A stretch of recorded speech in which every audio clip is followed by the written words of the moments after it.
Hello and good morning for some, good afternoon for others, and good evening for the rest of you. This is Phantom, and we are back with Chapter 4 of For the Ones We Love, written by Flim Flam Brothers on FIM Fiction.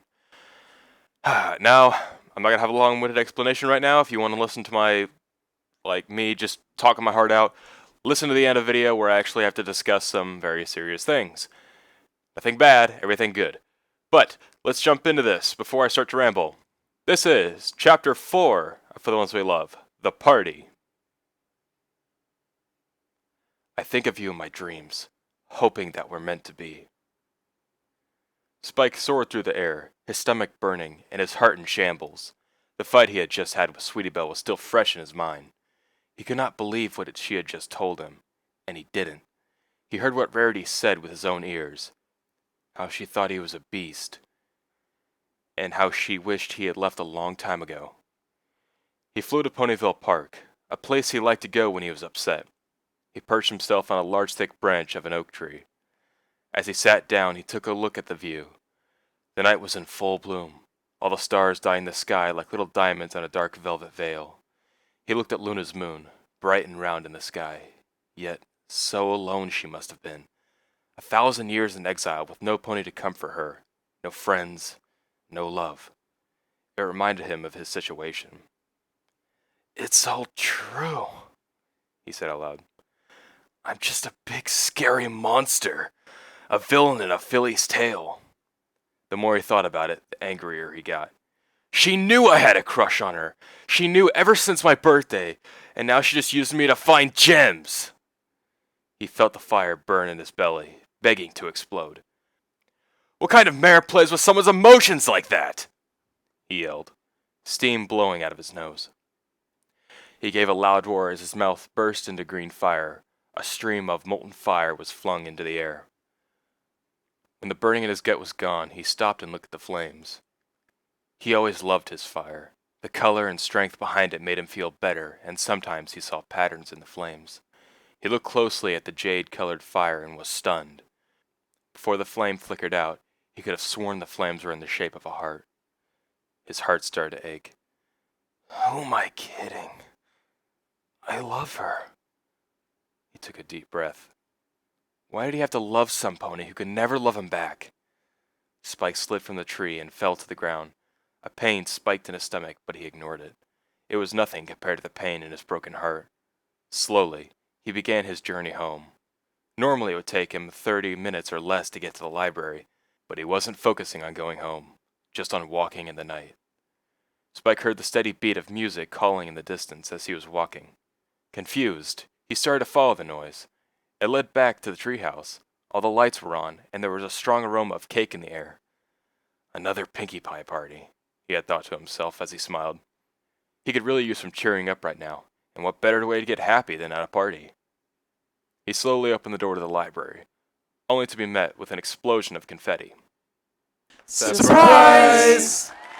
Screamed several ponies, followed by joyful cheering. Pinkie Pie quickly approached him, dragging him into the house. "Hi, Spike! I'm so glad you could make it to your party!" She cheered, an odd question considering that he lived here. "I threw this party just for you because you're a hero and every pony in town wanted to come and celebrate, and I was all like..." She was suddenly gagged by a hoofful of cake that Twilight shoved in her face. Twilight rolled her eyes and gave Spike a hug. "I'm glad you're back and feeling better." She was tearing up, but Spike knew that they were tears of joy. Spike smiled, nuzzling the unicorn. "It's good to be back." "Now come on, Twi," said Applejack, shouting over the crowd. "Let the dragon go. He can't enjoy the party with y'all holding him tighter than a wet hog on Weaseling Day." "Sorry," Twilight said as she let go of the dragon with a red face. "It's just that I missed you so much, Spike." "It's okay, Twilight. I miss you too," he said, scrunching up Twilight's mane before heading into the party. Pinkie had really gone all out on this party. Ponies were dancing and mingling to the steady beat of party music, and a group of ponies were at the makeshift bar taking, from what he could tell, body shots. Every pony seemed to be having a good time. Every pony. He walked over to the bar and grabbed a bottle of hard cider before walking to one of the tables Pinkie had set up. He hadn't even opened his drink when an all-too-familiar voice whispered in his ear. "Guess who?" "Hello, Lyra. I assume Bon Bon is somewhere nearby?" he told the green unicorn. You know it. Her cream-colored companion said. The two took seats next to the dragon. So how's the hospital? And not so bad. There was this hot nurse there that gave me a sponge bath. He grinned. Ew, kinky, cooed Lyra. You do it with her? I highly doubt it, Lie. He wouldn't want to hurt the missus. Don't, snapped the dragon. I'm not in the mood.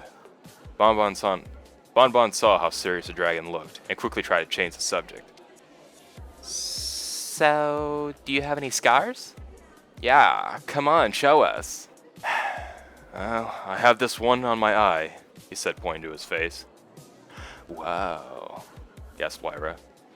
That's so cool. You're like a badass now. And I didn't before, he joked. I also have this massive one on my stomach, as you probably noticed. Can we see it? Spike shook his head. Not allowed to take the bandage off. Still might be healing. Well, that sucks. Any more? I got this one on my hand. Damn dog bit me, he growled, the memory still fresh in his mind. So tell us, what exactly happened? Piggy tried to explain it, but she's not the most reliable source of information. Well, there we were. I was flying in the air. The freaking dog had just slashed my stomach open and was clinging to my foot. The two ponies gasped as they listened to the tale. My blood was pouring down my face, but I could still make out that sick, evil smile. So I grabbed him from my foot and started to strangle him. His tone was getting darker. The ponies were completely engulfed in his tail. I could feel the life leaving his body, but he kept on laughing. He was dying. He was laughing. Then he said something that put me over the edge. What? He said, and I'll never forget this. I got inside of her. Lyra and Bonbon were dead silent. The dragon's face was stripped of all emotion as he stared at the two ponies. I don't know if he was telling the truth or just trying to piss me off, but I just lost it. Lyra gulped, the giant lump in her throat. What did you do? Simple. I tore his freaking head off. What? How? Stuttered Bonbon. It was easy, he said, raising his unopened bottle, like flicking off a bottle cap. He said as he flicked his finger up, the tin bottle cap launching off the bottle with ease.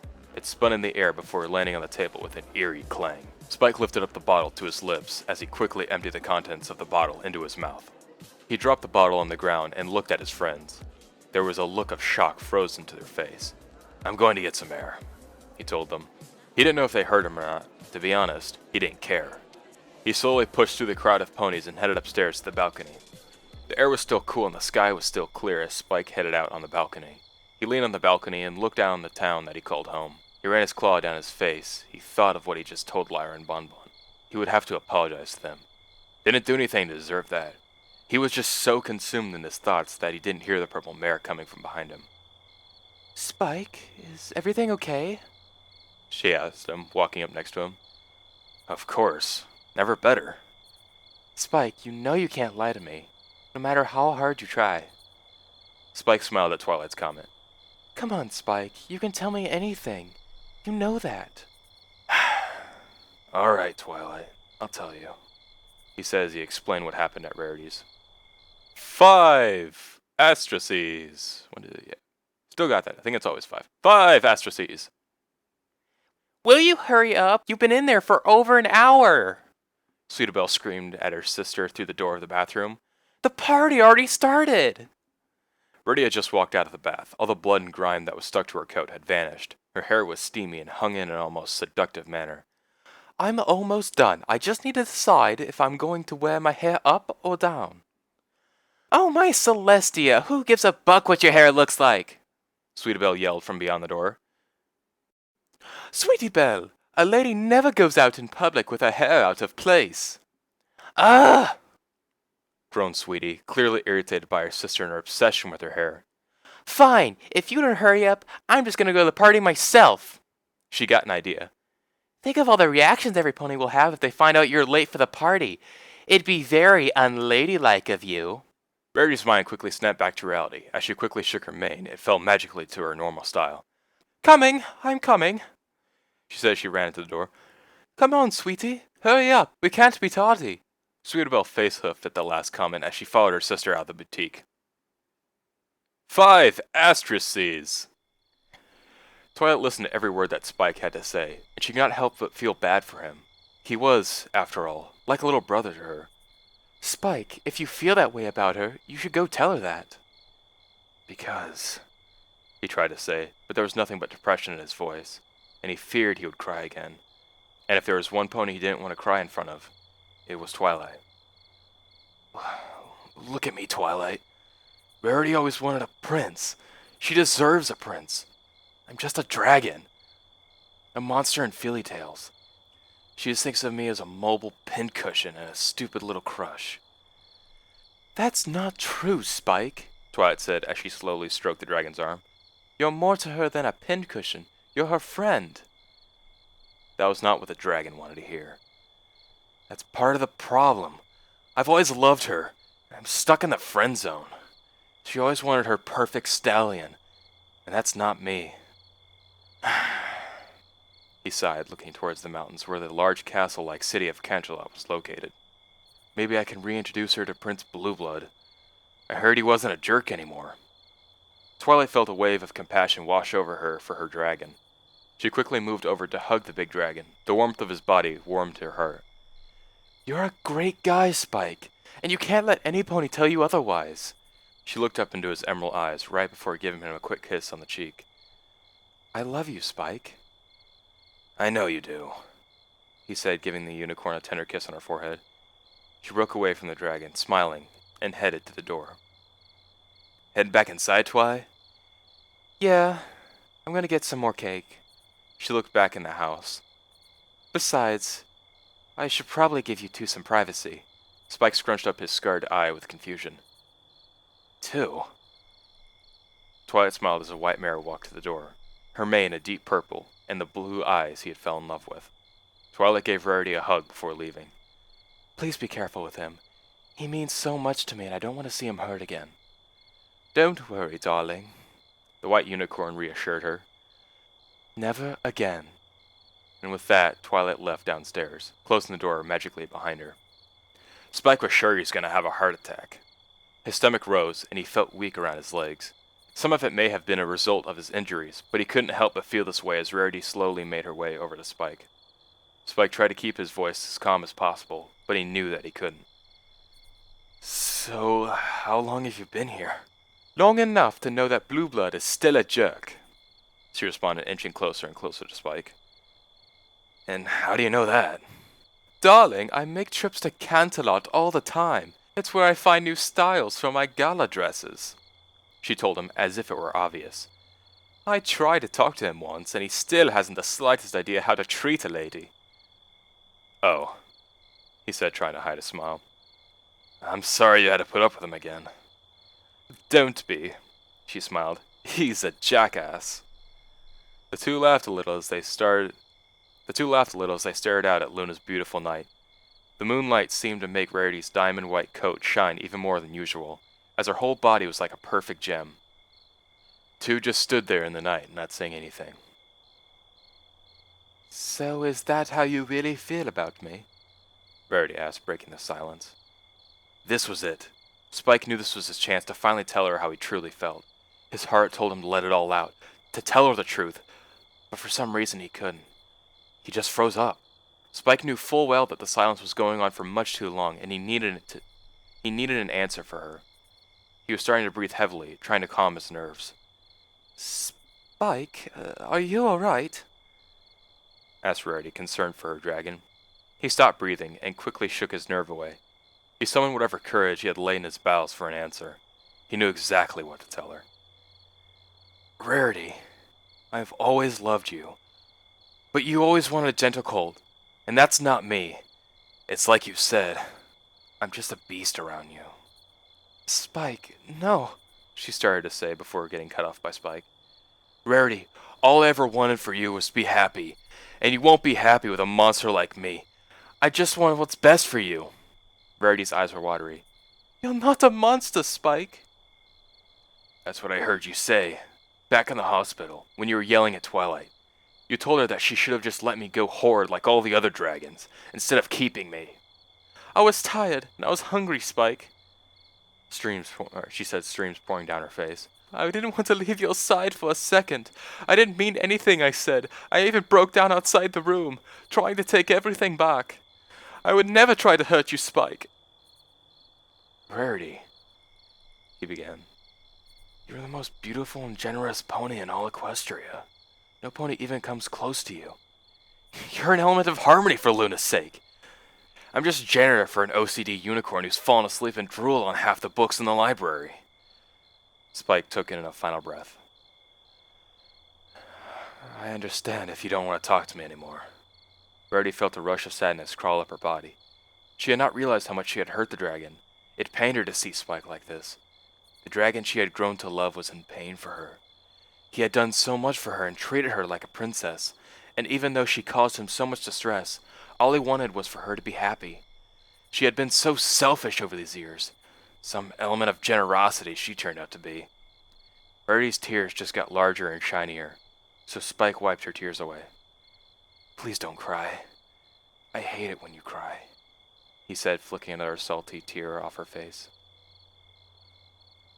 Rarity's heart was warmed by his words. She turned around and stood up on her hind legs to try to match Spike's height.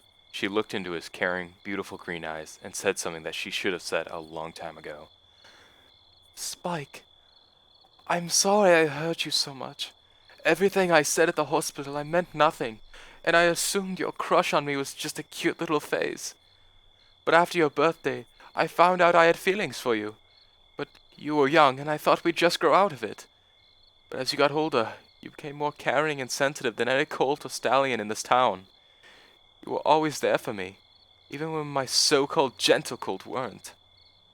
There was a pause. She was really going to say it. Spike, I fell in love with you, and I couldn't bring myself to confess my feelings to you.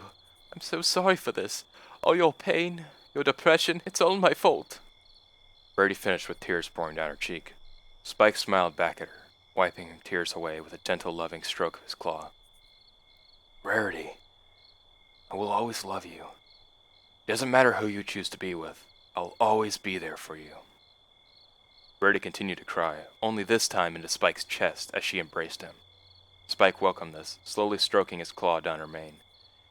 They stayed like this for several minutes, and eventually Rarity's crying began to die down. She slowly pushed herself away from Spike, but she remained close to her dragon. She knew who she should choose. She knew it all along. With nothing but love in her voice, she finally confessed what she should have done so many years ago. I choose you, Spike. What? I said I choose you. Spike's heart may have just exploded right there. He wasn't sure he heard Rarity correctly. It was so unbelievable he had to make sure. Are you sure? Rarity closed a small gap between her and Spike as she stretched her front hooves around the dragon's long, scaly neck. Her face was just a few inches away from his. She batted her eyes and gave a sexy little grin. Will this answer your question? She cooed as she closed the gap, placing a kiss on his lips. Spike knew his heart exploded that time. A rush of passion took over his body, his claws gently dragging down Rarity's back and stopping at her hips. This was it. He was finally kissing Rarity. All his wildest fantasies couldn't lay a claw on the real thing. He pressed his body closer to hers. Her coat was as soft as clouds, and he wanted this feeling to last forever. Twilight had been watching from the window. She didn't like spying on ponies, but she just had to make sure everything went okay. He's finally happy, she sighed happily. A few tears of joy sprang from her eyes. As she turned around to head downstairs, the rest of the gang was looking for the guest of honor. Oh, hello, Twilight, said Fluttershy in her usual timid tone. We need Spike downstairs. Pinkie has a cake. I have the world's most horrific cake for him, and it's so good! Burst Pinkie Pie. I made it just for him, and even his face is drawn on the cake, and I made it have diamonds, and it was hard, but the cakes held me, and they're... gagged Pinkie as Rainbow shoved a cupcake in her mouth. Applejack rolled her eyes. What Pinkie's trying to say is that we can't have a hero party without the hero. Where is the big lizard anyways? Twilight started to blush at the question. You okay, Sugar Cube? You're turning redder than a sunburnt apple. Twilight started to look around nervously. Well, he stepped outside for a second. Said he needed to get some fresh air. That's all, I swear. She lied. Right. You're such a bad liar, Twy. You're such a bad liar, Twy. We all know he's outside with Rarity. We're the ones who told her where he was.